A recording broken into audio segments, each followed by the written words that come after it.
Hey everyone, and welcome back to the channel. Today we're going on a journey, a really special one. We're heading deep into the heart of Africa, to a place where tradition is not just a memory, but a way of life. I recently had the incredible opportunity to spend time with a remote community, people who live largely untouched by the hustle and bustle of our modern world. I went there not just to observe, but to share. I brought along some everyday gadgets, things we take for granted, just to see what would happen. And what I witnessed was pure, unfiltered, and honestly, it changed the way I see everything. So let's set the scene. After a long journey, we arrived in this beautiful village. The houses are made of earth, the air is clean, and the stars at night, breathtaking. The people, their smiles are the most genuine you'll ever see. They welcomed me with open arms, curious about this stranger from a faraway land. My first day was all about building trust, sharing stories, and learning their names. I met Kale, a wise elder with eyes that have seen a lifetime of seasons change, and young Amara, whose laughter is probably the most infectious sound on earth. Alright, the next day I decided to introduce the first piece of modern magic, a simple digital camera. I gathered a group of kids, including Amara, and showed them the screen. At first they just stared, a little puzzled. I took a picture of one of the boys, and then I turned the screen around to show him. His eyes went wide. A collective gasp went through the group. They started pointing, laughing, and chattering excitedly. They couldn't believe their own image was captured in this little box. Soon, everyone wanted a turn. They were making funny faces, posing with their friends, and then crowding around the tiny screen, erupting in joy every time a new picture appeared. It wasn't about vanity. It was about the sheer wonder of seeing a moment frozen in time. The next thing I pulled out was a smartphone to play some music. Now they have their own music, of course. Their evenings are filled with the powerful rhythm of drums and beautiful, soulful singing. But this was different. I chose a simple, upbeat pop song with a strong beat. As the first notes played from the phone's small speaker, a hush fell over the group. Then a few of the younger ones started tapping their feet. A little girl started swaying. Before I knew it, an impromptu dance party had started. They were mimicking some of the sounds, trying to sing along to a language they didn't understand, and just moving with a freedom and joy that was incredible to watch. Kale, the elder, sat back with a huge grin on his face, tapping his hand on his knee. He later told me, through a translator, that it was like hearing music from the stars. But not everything was met with immediate joy. The next day, I decided to show them a drone.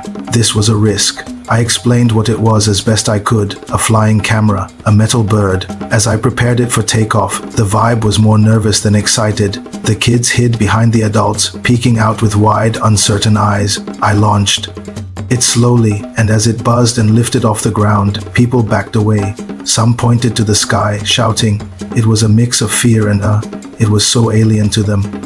But then I connected the drone's camera feed to my tablet. I brought it over to Kale. I showed him the live view from the drone's perspective, their own village from high above. His expression shifted from suspicion to pure amazement. He saw his home, the river, the surrounding fields, all from an angle he had only ever dreamed of. He called others over. Soon, the fear was replaced by fascination. They were pointing out their own houses, laughing as they spotted their friends walking below. The scary metal bird had become a tool of wonder, giving them a god's eye view of their own world. One of the most touching moments came when I showed them a video call. I had arranged for a friend of mine back home to be ready. I called him and his face popped up on the screen. I handed the phone to a mother named Nia, who was holding her baby. She looked at the screen, then at me, completely baffled.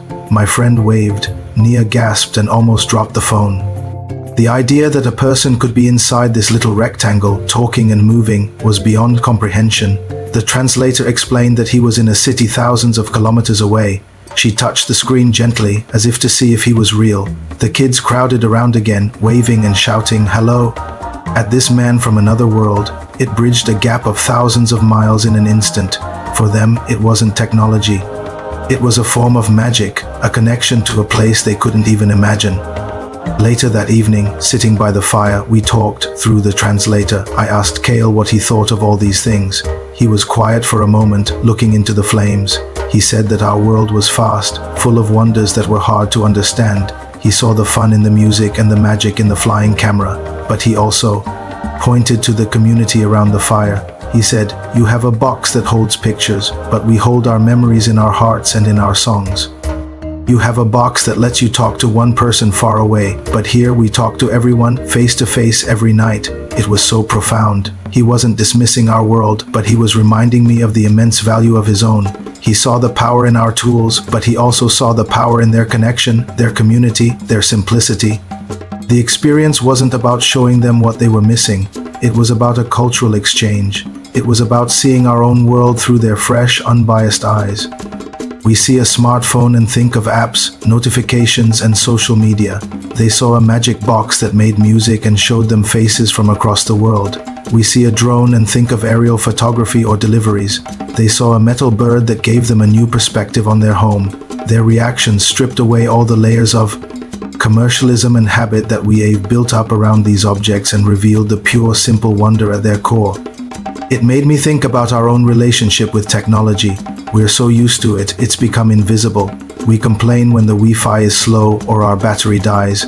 We've lost the magic. Spending time with this community brought it all back. It was a reminder that these tools are, at their heart, miraculous. It also reminded me of what truly matters: the laughter, the dancing, the stories told around a fire, the tight-knit bonds of a community. These are things no technology can ever replace. As I packed up to leave, the whole village came to say goodbye. Amara gave me a small hand-carved wooden bird. Nia gave me a huge hug, and Kale took my hand, looked me in the eyes, and said, "Do not forget the quiet moments." I promised I wouldn't. This journey was more than just a video project. It was a lesson in perspective, a lesson in humanity, and a beautiful reminder of the different ways there are to live a happy, fulfilling life.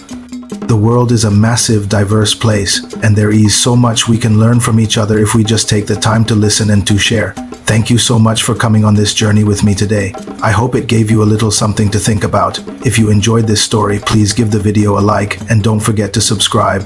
For more adventures, let me know in the comments what piece of modern technology you think would be most amazing to see for the first time. Thanks for watching, and I'll see you in the next one.